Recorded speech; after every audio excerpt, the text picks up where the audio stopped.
I have progressive MS, and I am several years into the neurodegenerative phase of this illness.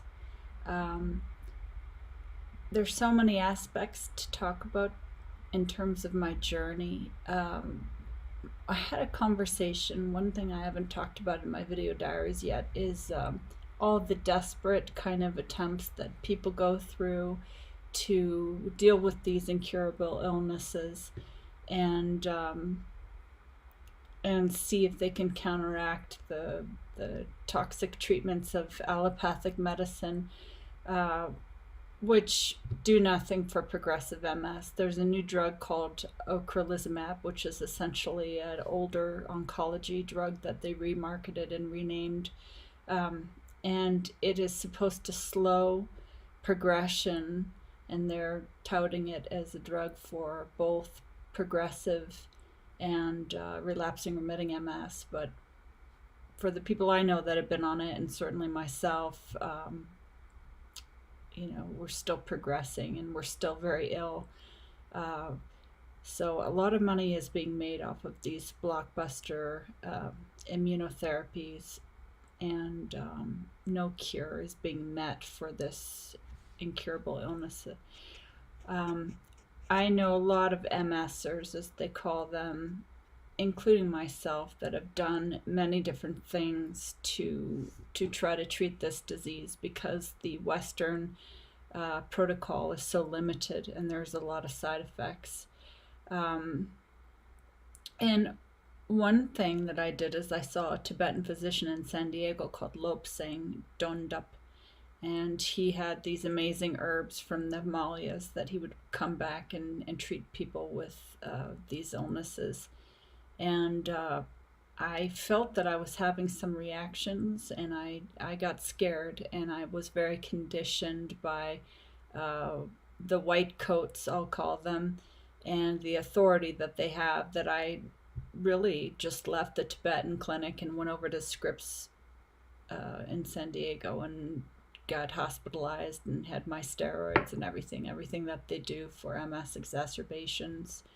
Um, Mine attacks the upper and lower spinal cord, and some of the symptoms I have they call MS hug, which is a feeling like your chest is being crushed, but mine is particularly severe, so it feels like my whole body is being crushed all the time.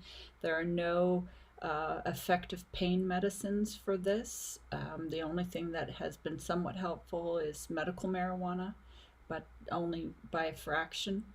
So I've done everything in this MS journey, from speaking to John of God's assistant long distance and sending him photographs and trying to get prayed for, to the Tibetan physician Lobsang, who had the Himalaya herbs, to countless infusions and steroids and injections, special diets, supplements, and it's very hard to decipher what helps and what doesn't.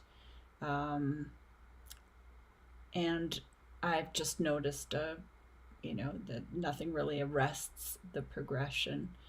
Um, I've oftentimes been seduced by the raw foodists and their claim to heal all diseases by detoxing and eating nothing but raw foods, and spoke to one the other day who was speaking about having heard a message from God several years ago and wanting to share that message, but you had to have $1,000 a day to pay him.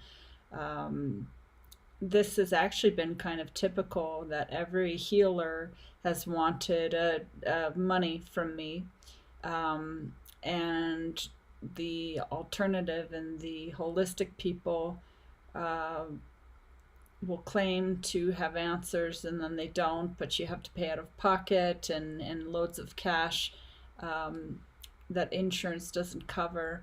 The allopathic doctors, they don't claim to have answers. Their medications are awful and toxic, but they don't claim that it's going to heal you. So at least there is some integrity there.